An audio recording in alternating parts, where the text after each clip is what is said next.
Et le titre de mon message devient un fidèle collaborateur de Christ.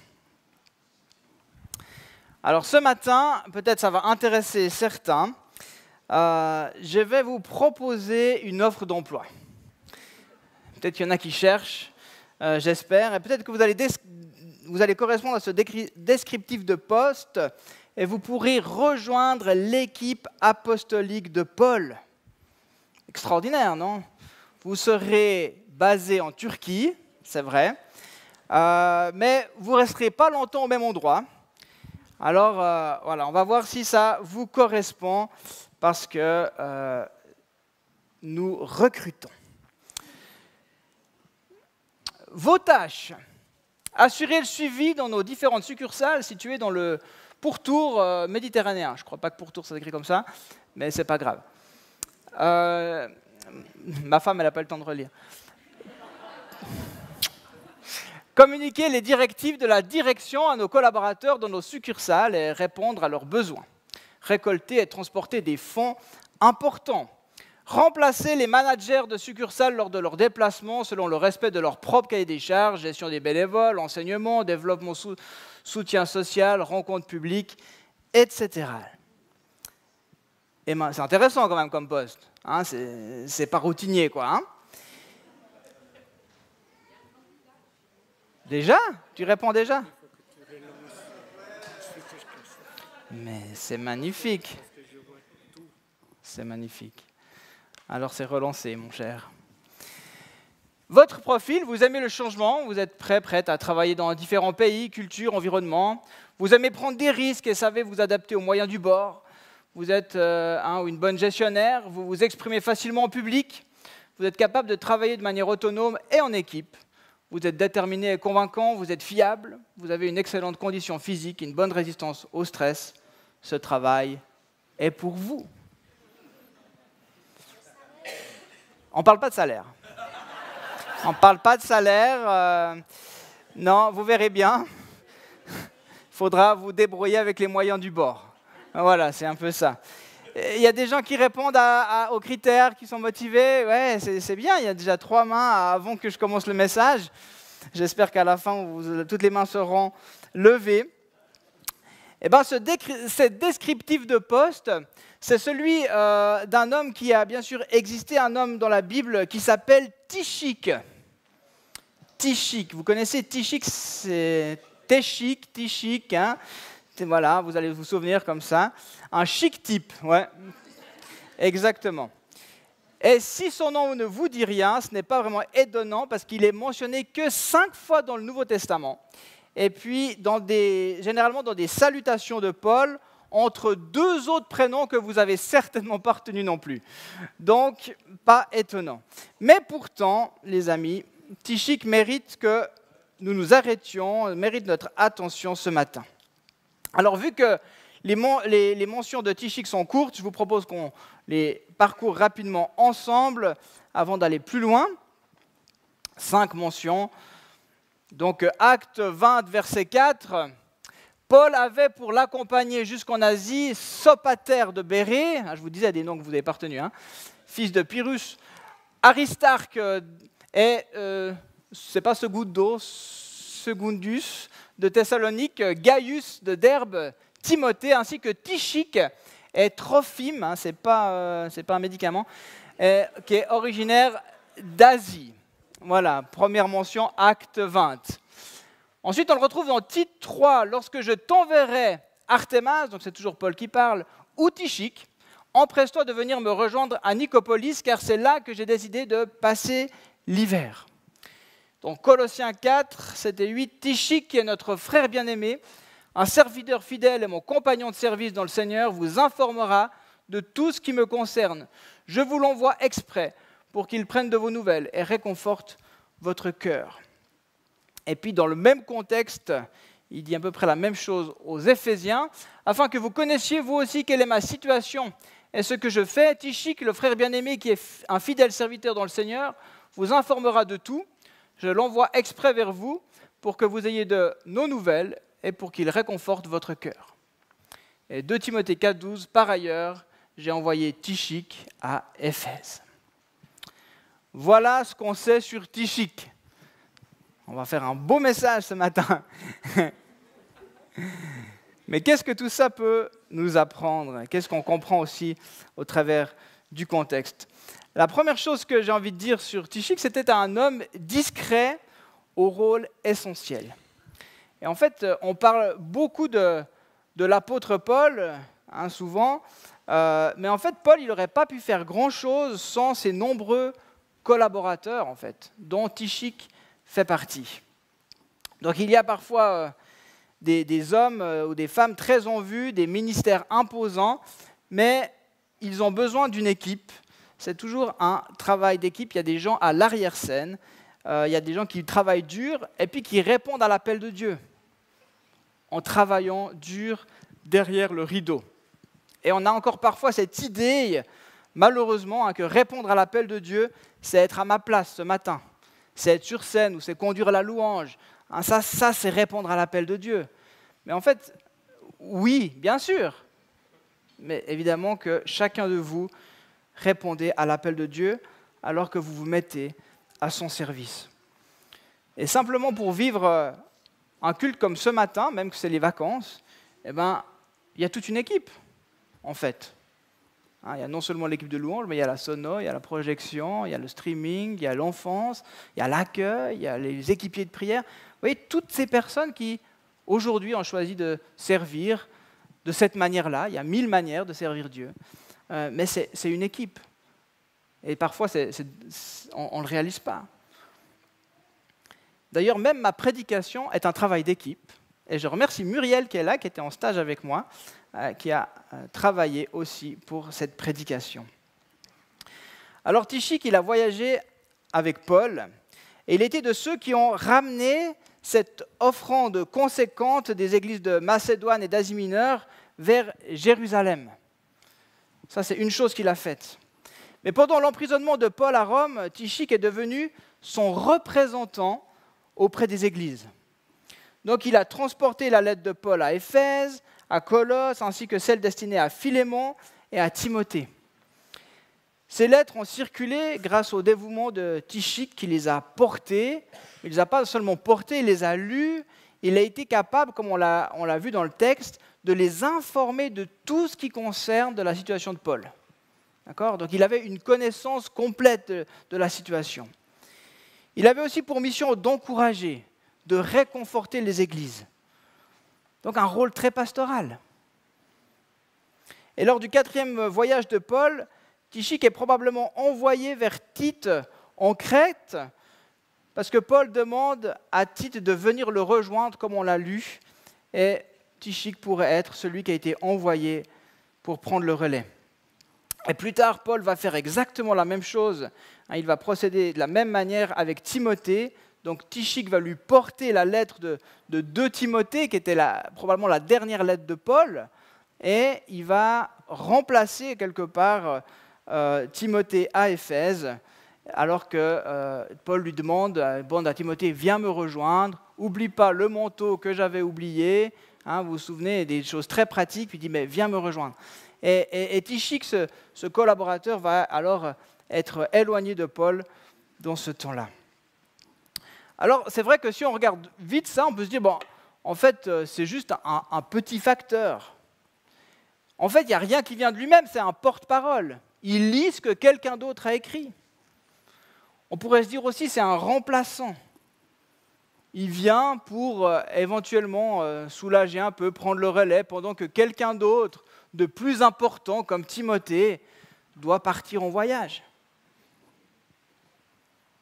Mais pourtant, son travail, il est essentiel. Je vais prendre un exemple concret d'une équipe, une équipe de foot. On est en plein dans l'Eurofoot féminin. Je suis sûr que vous regardez tous avec attention. Je me suis dit, on parle toujours de l'Eurofoot des hommes, là, mais ben oui. Mais que ce soit, peu importe, les hommes, les femmes, dans le sport, qu'est-ce qu'on voit ? On voit toujours le buteur ou la buteuse, on voit toujours le meilleur. On voit le sélectionneur sur le banc, le grand sélectionneur ou la sélectionneuse en l'occurrence, aux cheveux blancs dans cet Euro féminin, qui est là. Mais on ne voit pas les autres. Et pourtant, combien de remplaçants sur le banc? Mais ces remplaçantes, pour parler au féminin, elles ont travaillé aussi dur que toutes les autres, même des fois encore plus pour avoir leur place. Et puis, si on les prend à la 80e minute, est-ce qu'elles vont dire oh, « Franchement, je ne vais pas commencer à entrer pour 10 minutes ou bien ?» Non.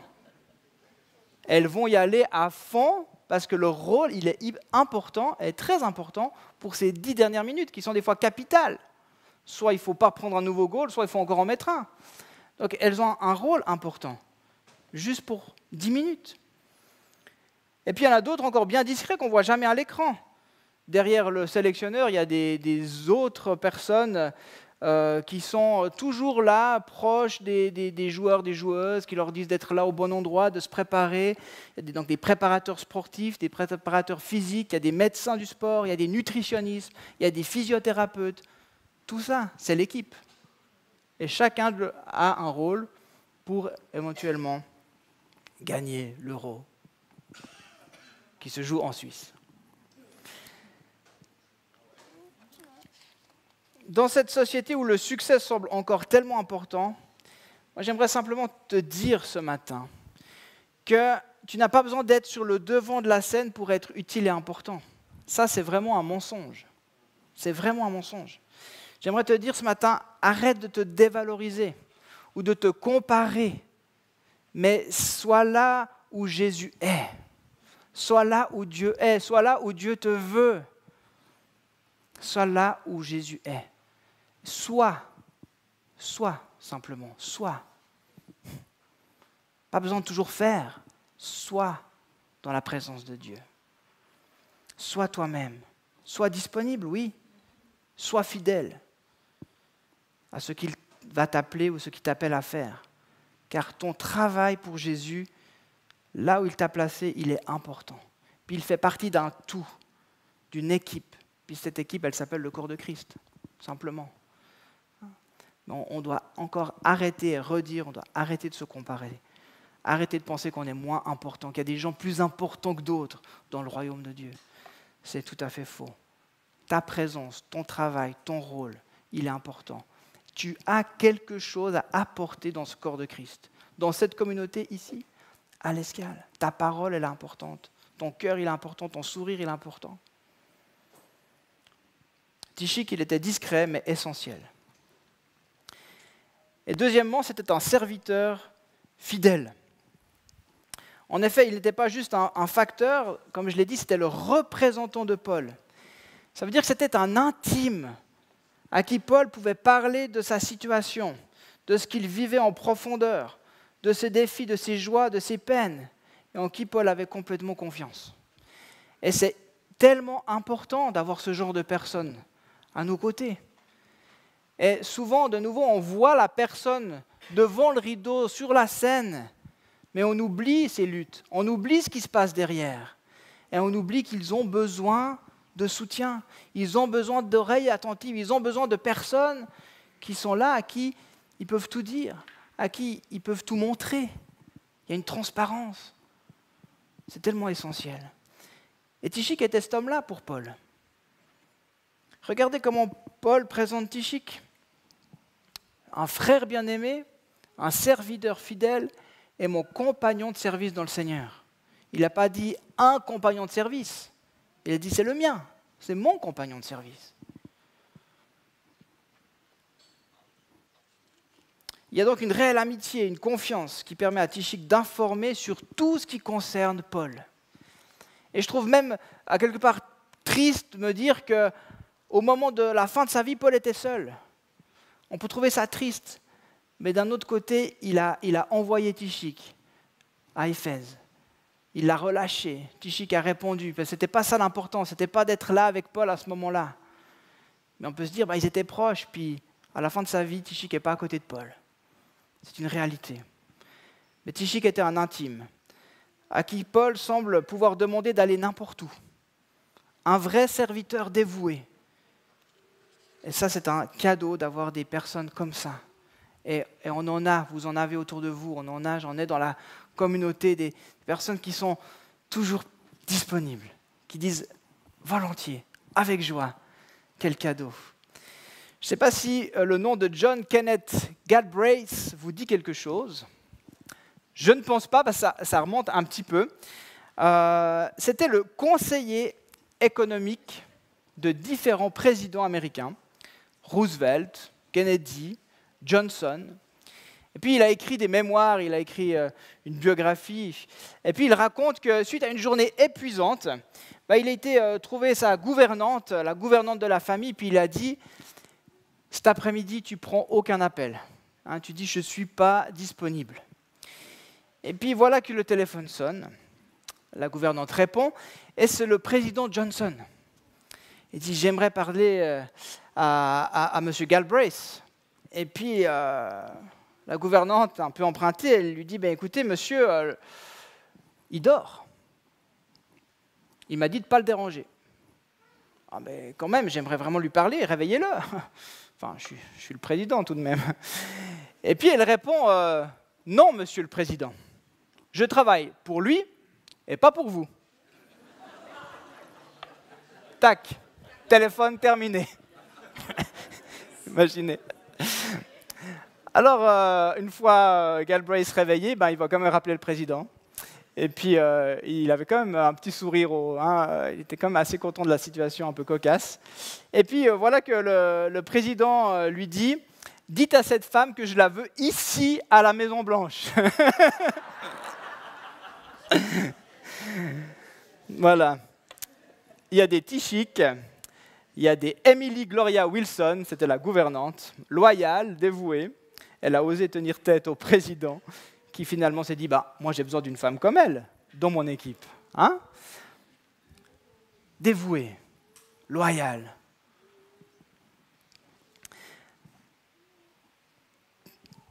Qu'est-ce qu'on dit de toi?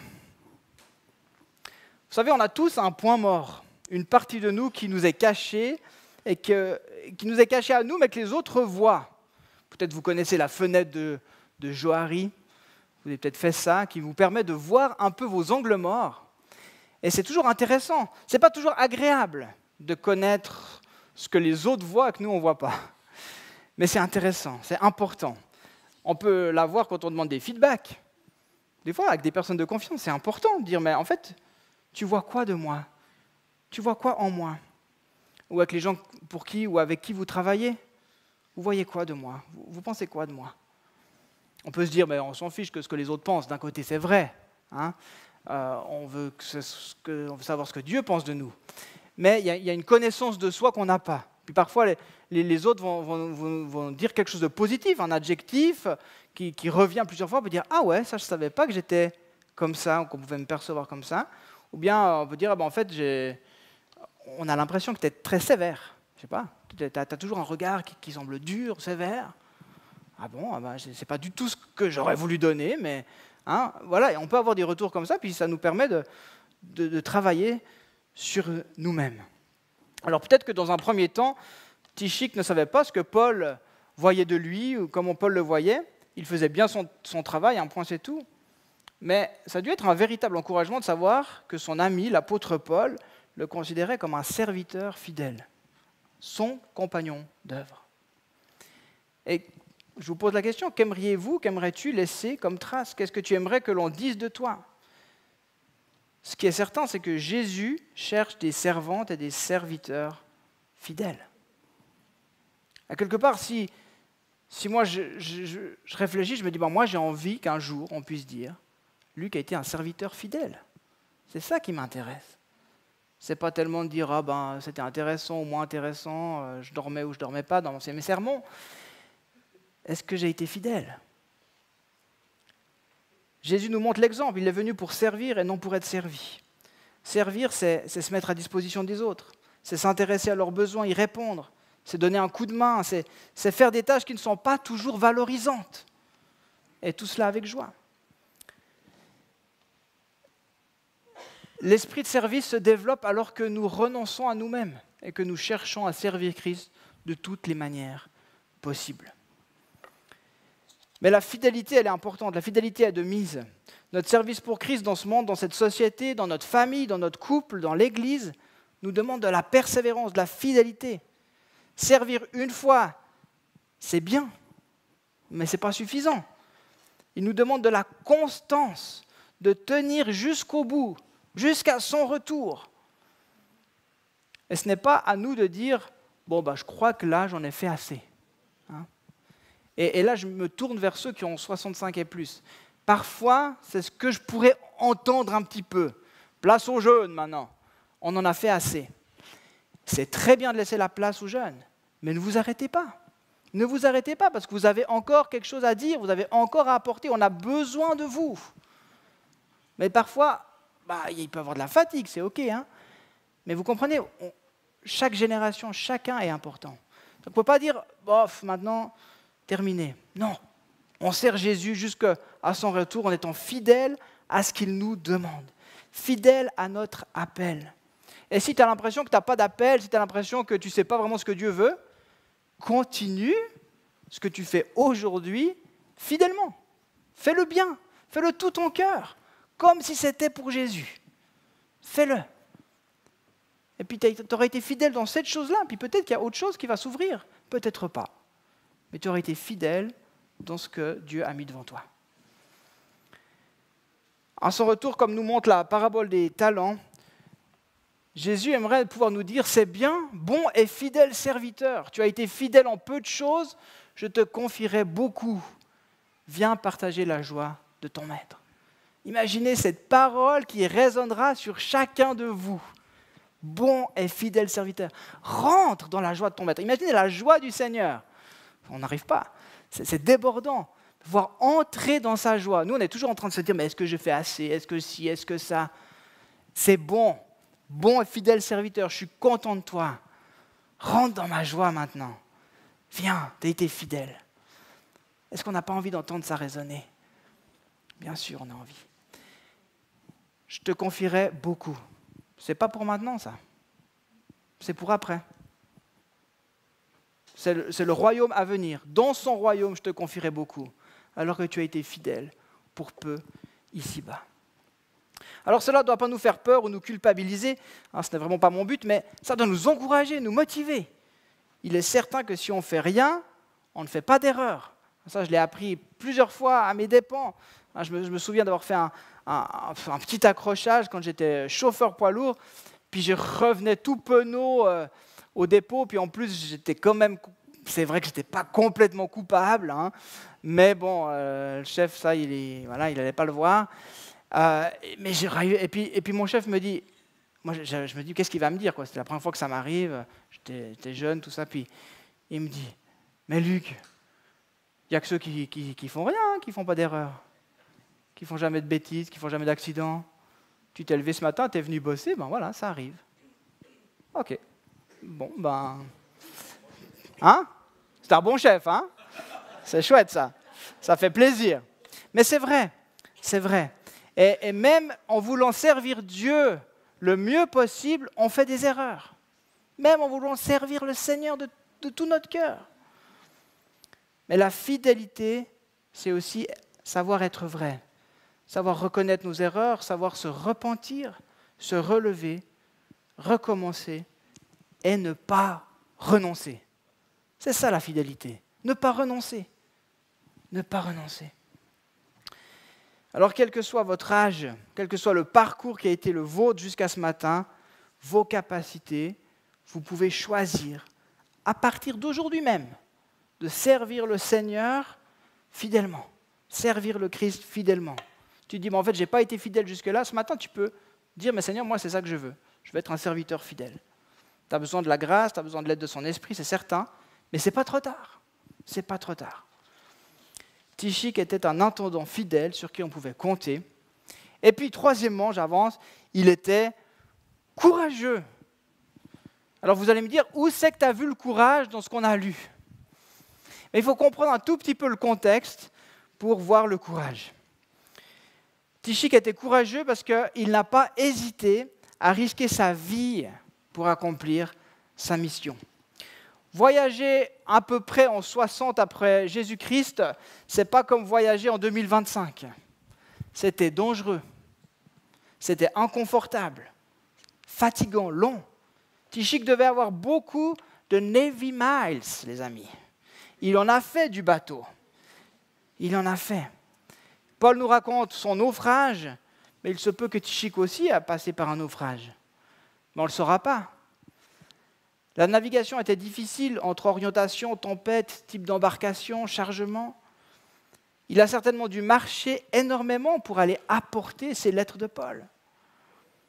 Peut-être avait-il eu parfois un char, une monture, mais chaque déplacement était un périple dangereux.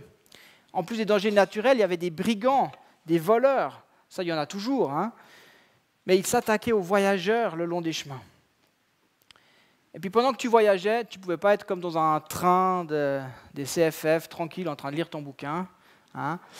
Tu ne pouvais pas faire autre chose. Ça bougeait, tu étais mal, il fallait être attentif à ce qui se passait autour. C'était pas tellement possible de dire tranquillement, je vais préparer mon message que je vais dire à l'église d'Éphèse. Hein. Non, ce n'était pas comme ça. Et pour un voyage entre Rome et Éphèse, on pouvait compter en 10 et 15 jours de navigation, pour autant que tout aille bien, pour autant que la météo soit clémente, pour autant qu'il n'y ait pas des escales imprévues, etc. 10 à 15 jours. Bon, ça paraît correct encore, mais imaginez par voie terrestre, parce qu'ils ne pouvaient pas toujours prendre le bateau, ils n'avaient pas toujours les moyens de prendre le bateau. Ça devait prendre plusieurs mois. Tychik aurait peut-être pu dire à Paul, est-ce vraiment nécessaire d'aller porter toutes ces lettres, franchement? Il se débrouille quand même pas si mal. Hein. Et puis il ne faut pas que tu te sentes indispensable. On comprend, tu es le grand apôtre Paul, mais laisse-les un peu. Tu n'as qu'à y aller toi-même une fois que tu seras libéré de cette prison. Il était en résidence surveillée à Rome. Tu ne vas pas y rester non plus toute ta vie. Tu pourras y aller après, non? Non. Tychik connaissait l'importance de sa mission, il avait compris l'enjeu.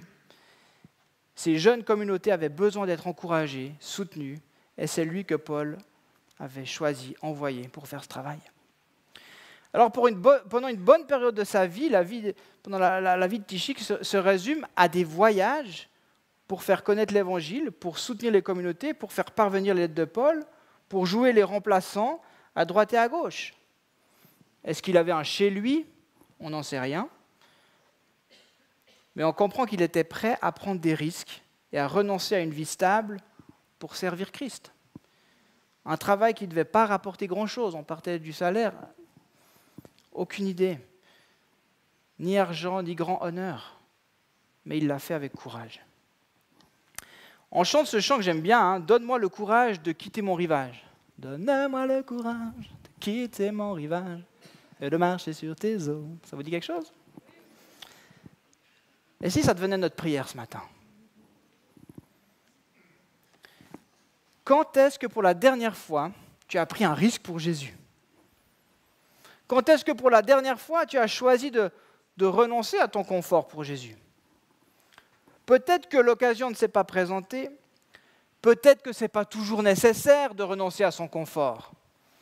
Hein, parce qu'on a aussi des fois des vieux clichés, servir Jésus, être à son service, c'est forcément être dans la mouise. C'est pas vrai. C'est pas vrai. Mais as-tu envie de quitter ton rivage? As-tu envie de quitter ce qui t'attache pour marcher sur l'eau, pour marcher avec foi sur le chemin qu'il a pour toi? Je termine presque avec 2 citations sur le courage. La première d'un cardinal belge qui a dit ceci: « Quand la prudence est partout, le courage n'est nulle part. » Est-ce que parfois nous ne serions pas devenus un peu trop prudents? Justement, on a nos peurs, on a nos craintes, on est prudent, on aime la sécurité. Mais parfois, suivre Jésus, c'est prendre des risques.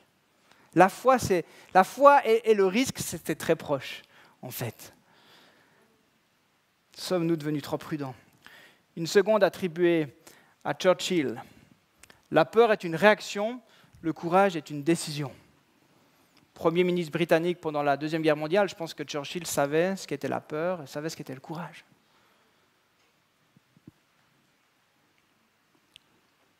Le courage, ce n'est pas l'absence de peur, mais c'est cette capacité de dépasser nos peurs. Le courage, c'est une décision. En tant que communauté, on a besoin d'être courageux aussi. On a besoin de nous préparer à quitter notre rivage, à prendre des risques. On l'a dit, peut-être, vous l'avez entendu, l'équipe pastorale est aussi convaincue qu'il est temps pour nous d'implanter une nouvelle communauté. Peut-être pas dans les prochains mois, là, immédiats, mais dans l'année à venir, en 2026. Le processus a commencé, on est dans nos balbutiements. Mais c'est tellement génial, c'est enthousiasmant. On va pouvoir porter l'Évangile, commencer une œuvre nouvelle dans un lieu nouveau, dans une ville nouvelle. C'est génial.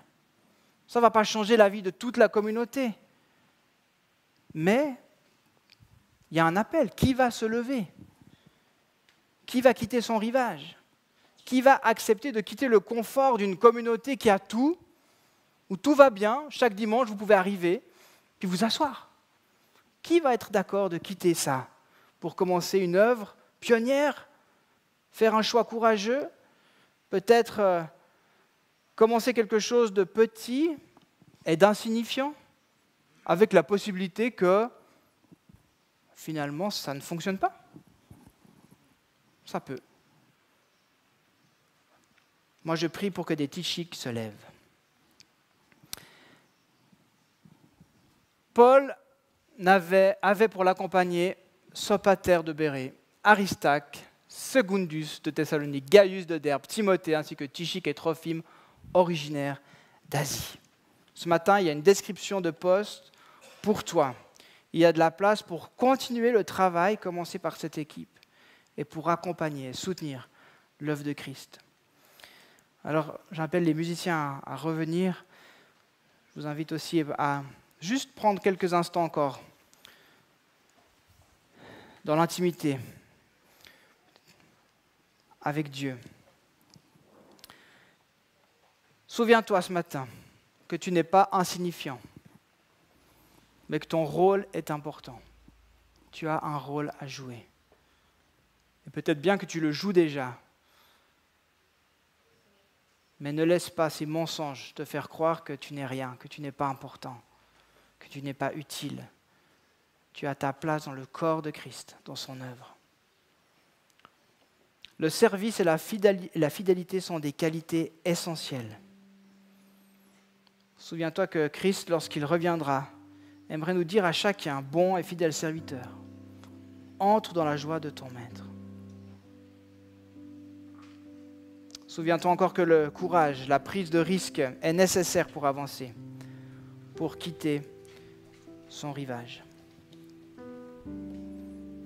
Alors ce matin, je t'invite simplement à réfléchir. Qu'est-ce que tu veux? Qu'est-ce que tu veux laisser? Quelle personne veux-tu être? Est-ce que tu veux être ce serviteur fidèle, ce serviteur courageux, ce serviteur qui n'a pas besoin d'être sur le devant de la scène pour savoir qu'il fait une œuvre importante pour Christ?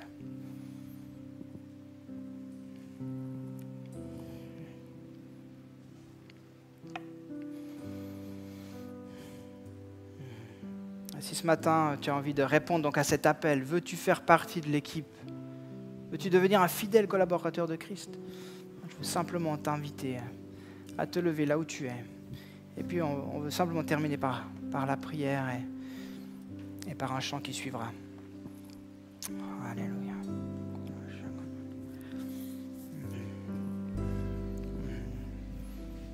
Peut-être c'est une décision nouvelle pour toi. Peut-être c'est un retour, dire c'est vrai Seigneur, je veux revenir à ce que je m'étais dit dans mon passé. J'ai toujours voulu être ce serviteur fidèle. J'ai l'impression d'avoir manqué. Que Seigneur t'accueille ce matin. Ça c'est Jésus qui sait, c'est Jésus qui voit. Et il se réjouit de ton pas aujourd'hui. Alléluia Seigneur. Merci.